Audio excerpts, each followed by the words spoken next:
Channel mình là Duy. Thì bây giờ mình sẽ bắt đầu chơi Chi San Vegas. Thì game này là game cũng khá là giống GTA, khác xíu là đồ họa không đẹp hơn, rồi súng thì nó mất gọi là sao ta, hư cấu hơn các kiểu. Thì mình cái kho súng mình cũng ít lắm nên nó không có mạnh.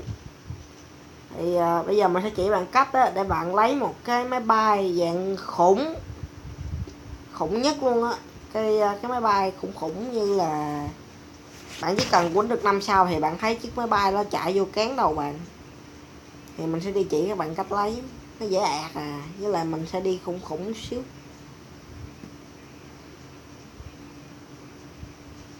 Spy cũng tới rồi, tìm cái tọa độ để đi.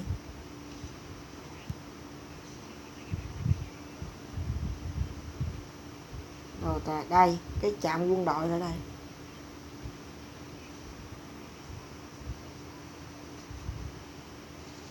Thì giờ đó mình cũng bị mất cái ạc rồi. Thì bạn nào mà biết cách để mình lấy là cái ạc á, là chơi lúc đó là chưa kết nối được, mình chưa có Gmail, mình cũng chưa quay video được. Thì nếu bạn nào mà biết cách kết rồi cái Gmail á thì mình sẽ cho bạn lại cái ạc này. Súng đây cũng vip vip lắm, trừ việc là xe thì nó ít thôi chứ nó không có gì ít hết á. Mặt mình là súng nhưng có điều đạn là bạn tự móc tiền rồi bạn mua nha, chứ mình không bao luôn đạn đâu. Súng mình chỉ có vài cây xịn xịn như là Thompson là cái cây người ta tặng thì không nói rồi. Có cây shotgun rồi tùm rất là nhiều cây nữa mà mình không muốn kể đâu. Đây, họ đang lái xe không được móc súng chơi. Phải thì thằng này đu đầu dưới mà còn lái xe được. Mình thấy game này hư cấu rất là nhiều.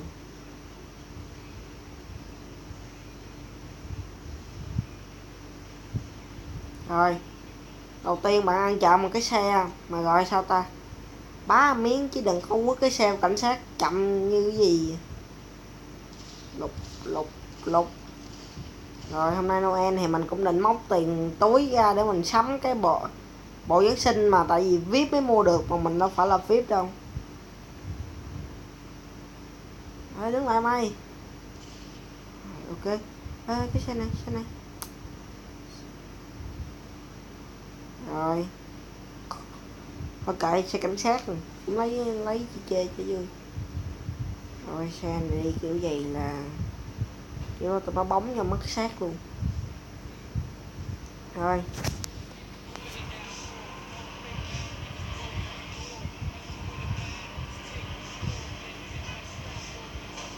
Bộ cua cũng khó nữa chứ. Đâm móp luôn cái xe rồi.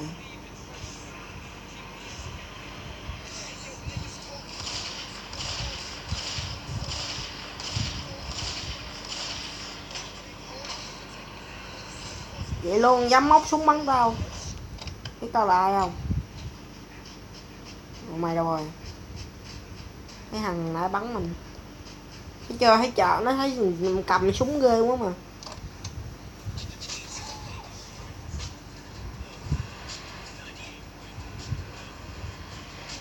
Và mình chơi này mình sẽ chơi gọi sao ta, bạn cứ đặt thử thách đi, mình sẽ làm toàn bộ thử thách đó, nhưng thử thách gì mà vừa phải thôi nha. Chứ bạn quất cái thử thách nào ra mua nguyên cái súng 1 tỷ mấy là rồi thua rồi. Không có súng lục kiểu. Chỉ cần mỗi lần mà bạn vô đây là bạn sẽ gọi là được hưởng hậu hĩnh là 5 sao, cho bạn được vì tụi nó bắn mà gọi là nát đít luôn á. Rồi mình phải cố gắng để mình lấy được cái cây về tay nè, sẽ tăng lại đây, tao đâm một cái nát xe, thấy gì không? Đó, chiếc máy bay mình sẽ định cấp đấy. Bây giờ tao nói ghê quá, mình không dám ăn. Wow, một pha ngu người.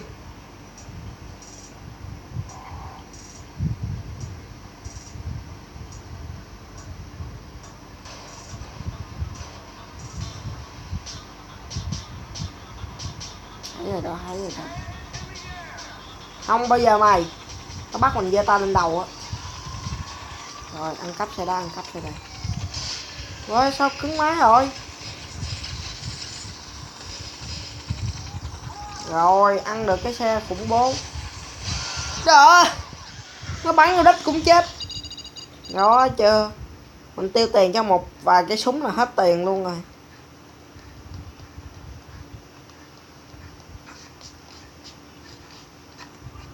Rồi mình cho bạn coi cái này hay lắm nè. Ai chưa chơi game này thì tải về liền đi, rất là vui. Bạn thấy biển hiệu gì không? Múa cột đó. Thiệt chứ mình ghét cái game này điểm là bấm lộn chỗ thôi là thấy bà. Đây, game này là 18 cộng nha bạn, nên mình thấy sợ sợ game này. Nè chu đích nè, phải thiệt, nó thấy mình bắn mà nó còn cái này đó, đó. Sexy, em kinh dị thiệt mà. Nè, ông này lì lội ở mình được cái gì à? Rapid kit cái gì ta?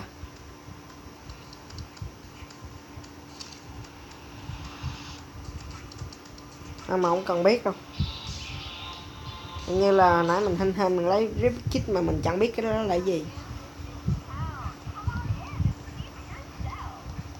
Vãi, cảnh sát.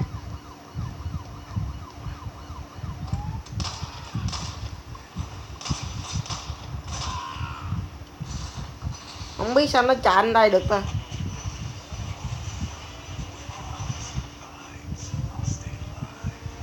Đây. Rồi nhiệm vụ bây giờ là mình phải đi tới chỗ kia để mình lấy xe tăng.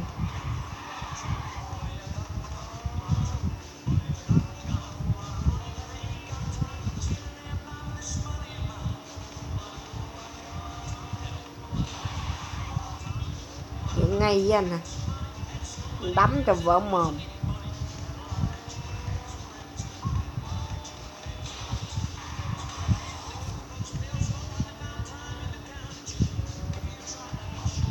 Rồi như mình nãy mình nói là ai mà chỉ cần có cách nào mà lấy cái ạc cũ cho mình là mình sẽ cho cái ạc này luôn. Ạc này là mình thấy nó chán rồi, xài súng gì đâu mà cùi bắp à. Mình ghét cái ạc này, mình sẽ muốn lấy là cái ạc cũ thôi.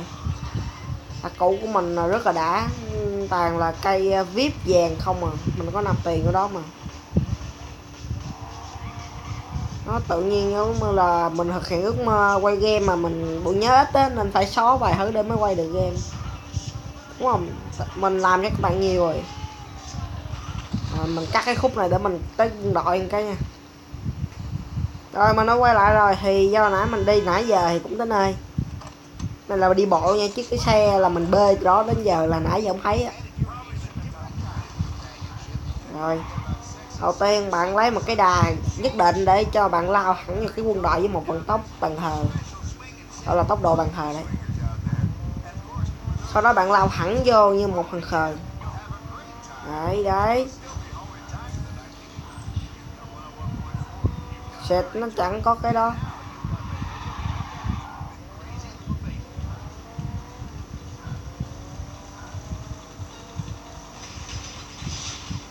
Phải thiệt, không hèm. Đừng đừng đừng đừng đừng đừng. À, cây này ghê quá.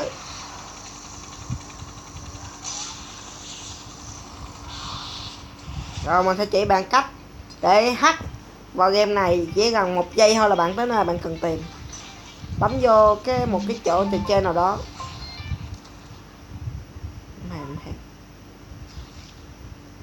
Rồi giống như nó sẽ cho bạn nhiệm vụ, nó sẽ tơ bơi bạn hẳn tới đó luôn.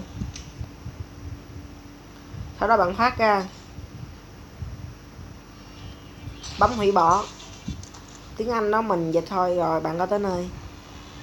Xuống xe mày, xe xuống không, rồi chạy luôn. Thôi cho mày xuống ngắm, tao hết đạn rồi.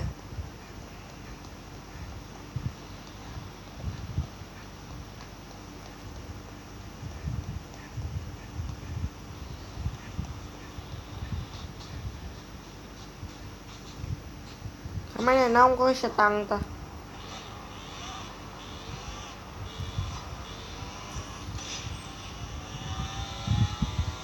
Mà sao hôm nay không có xe tăng này?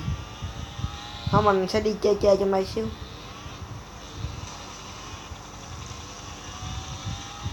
Mình chỉ sợ chiếc xe tăng thôi.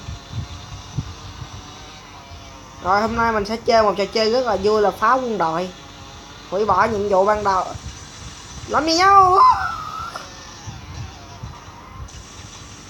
Chiếc xe đó nó có cái chỗ để mình phóng lên, nó cái giống như là hốt á. Cái đồ để hốt á, mình không, cái đó thường là xe nhanh thì nó sẽ phóng lên thôi. Làm gì được anh chạy xe này là bất tử luôn. Trên trường của anh là ghi mô tô mà. Rồi gặp anh là chỉ có nước hốt xác mà uống thôi.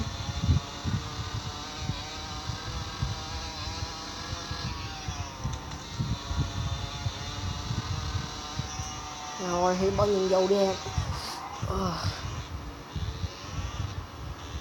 Đó. Rồi nó rút quân thì mình chạy vô. Cái xe này mà mình chạy là không ai bằng mình đâu. Sự là sao mình không thích game này ở chỗ là nó không có multiplayer. Không là chơi chung vui lắm á. Vậy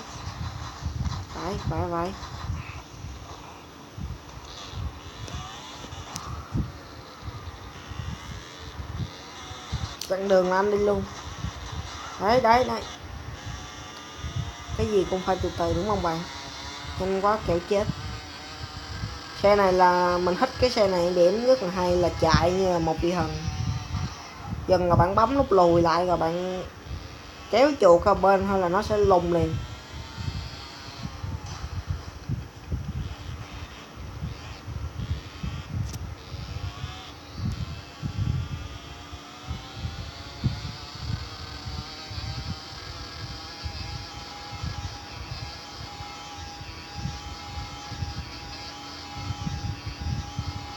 Anh chạy nhanh như một vị thần.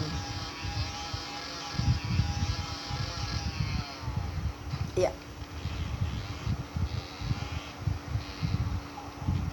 Game này mà tái mod gì chơi được chắc vui lắm á, phá quân đội cái kiểu.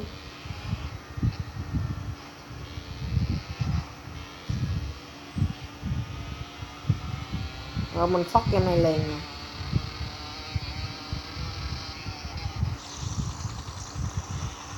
Chạy.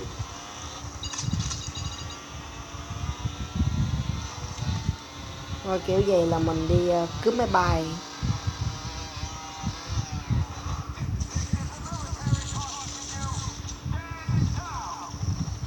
Nông ơi. No. Rồi.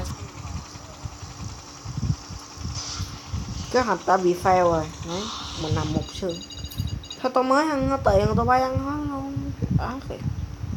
Rồi thì mình thấy tập này cũng đã dài rồi và kế hoạch cướp máy bay của mình thất bại rồi. Rồi nếu các bạn thấy hay thì nhớ like và subscribe kênh mình để mình có làm tiếp. Và nếu bạn có thử thách gì đặt cho mình thì chỉ cần comment dưới thôi, mình sẽ cố gắng hết sức để làm thử thách đó. Và đừng quên sub cho mình.